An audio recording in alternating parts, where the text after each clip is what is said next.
Same species at both poles. You've seen the little guys that grow in the test tube from nothing more than distilled water and sterilized sand, and there's this little scum that grows on top, and you look at it under a microscope, and boom, here's these little critters. What about DNA changing from one form to another?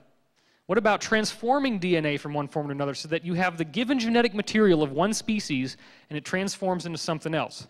Well, Conchazin is the guy here, and there's a lot of different ways to pronounce his name. Most recently, I've seen it spelled Chang. C-H-I-A-N-G is his first name. So there's many different spellings of this guy's name, which makes it extremely difficult to find his work online, unfortunately. So what he does in this anatomically correct diagram is he's got your duck over here. You can see the feathers and the head. Oh, there he is. And over here you have a perfectly described chicken. Obviously, I'm being facetious.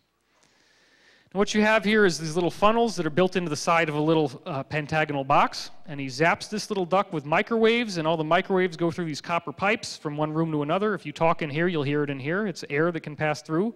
He's zapping it with microwaves, which are not going to kill the duck. It just kind of zaps his energy field enough to make it resonate, make the DNA resonate.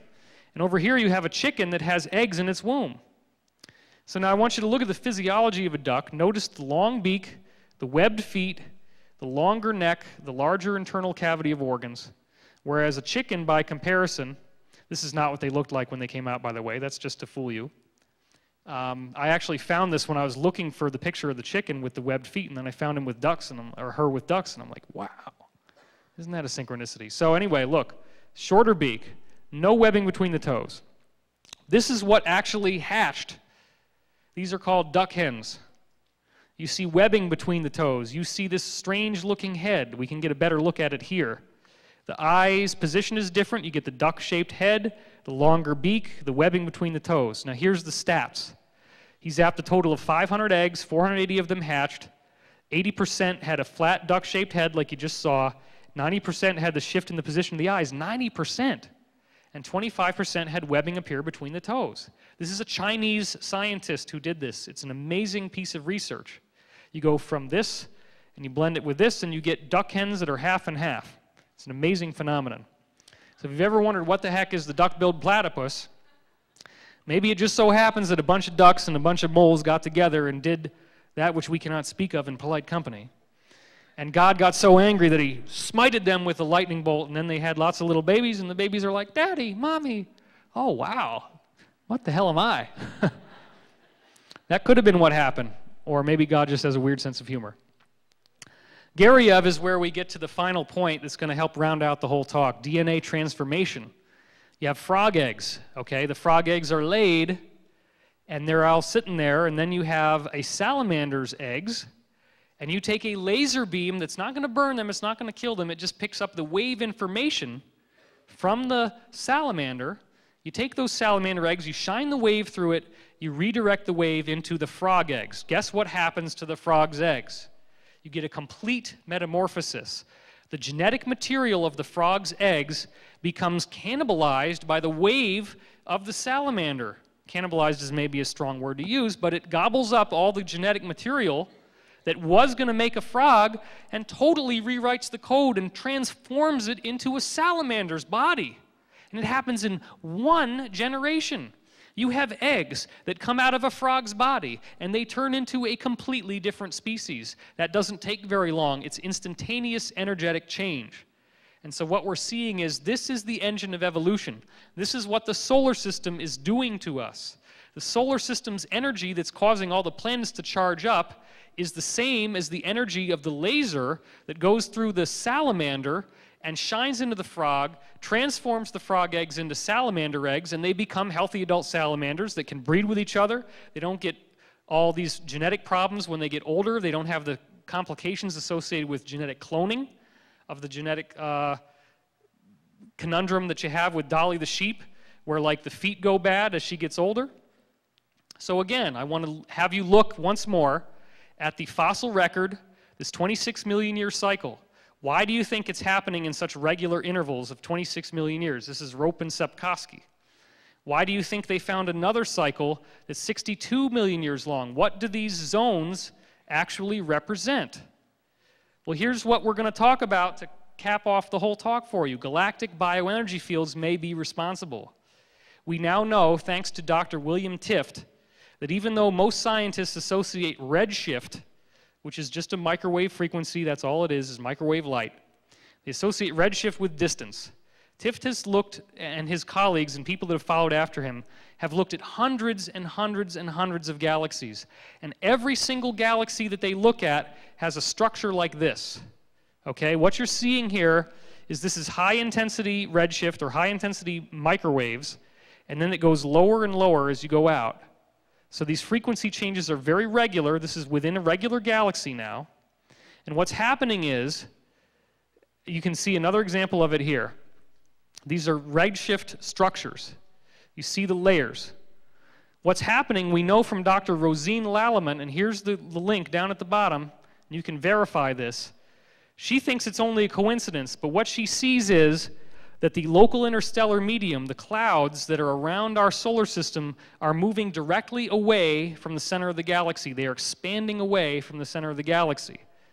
So what we're seeing now is that these guys, these clouds in the galaxy, are going to be expanding away from the center in regular intervals, just like Lallement discovered.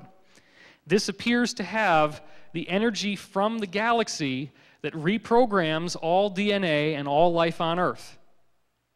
Now I ask you this, if you have these 62 million year cycles in the fossil record, if you have 26 million year cycles in the fossil record, if you have these striated, evenly different frequencies of microwave energy in the galaxy, if Dr. Rosine Lallement has proven that the clouds are flowing at us directly from the center of the galaxy, then don't you think maybe, just maybe, interplanetary climate change is being caused by galactic energy fields, which are squeezing in the heliosphere, making it 25% smaller, shooting in particles to the solar system, causing all of the planets to get charged up, hotter, brighter, more magnetic, and that energy actually has the DNA wave information to transform every living species on this planet into the next level, because guess what? This is a 62 million year cycle, and the last time it fired up was 65 million years ago. This is probably off because of the variations in the influx of solar radiation. We're at the end of the cycle right now. Now there's one thing that we're going to end with, and that's the final proof that's going to make this all come together for you. I can prove to you that human evolution is already doing what we expect it would do based on interplanetary climate change, based on the science I've showed you. I have the scientific proof that you are actually evolving genetically based on this science. Check this out. John Hawks, University of Wisconsin anthropologist, studied evolution in human beings called positive selection. He found that in the last 5,000 years, your DNA is upgrading 100 times faster than ever in human history. In fact, the last 40,000 years have been a time of supercharged evolutionary change. We are more genetically different from people 5,000 years ago. That's 3000 BC. That's the time of things like the Sumerians, and that's the time of the Indian Hindu scriptures. We normally think of these people, the Old Testament is just a little bit after that. Ancient Egypt, people building pyramids, we don't think of them as much different than we are. But if you compare those people that are building pyramids in Egypt to the Neanderthals, right, with the big clunky brow, nothing like mine. My brow has nothing like that. I'm not a Neanderthal. You compare those people in Egypt with Neanderthals, like me, and they are more similar to Neanderthals than they are to us. You don't think about it because we look around and we say, oh yeah, these are people, everybody's the same, you know? But look, the genetic proof is already here. We've changed more in 5,000 years than ever in human history, and he's calling it supercharged. This is an actual mainstream media proof of that. And here's another one, showing that our evolutionary fast lane is becoming increasingly different at 100 times faster in the last 5,000 years. Now here's the last thing. Our average IQ has had to be increased by 3 points a decade. It's been studied over 20 different countries by Flynn, and it's continued for over a century.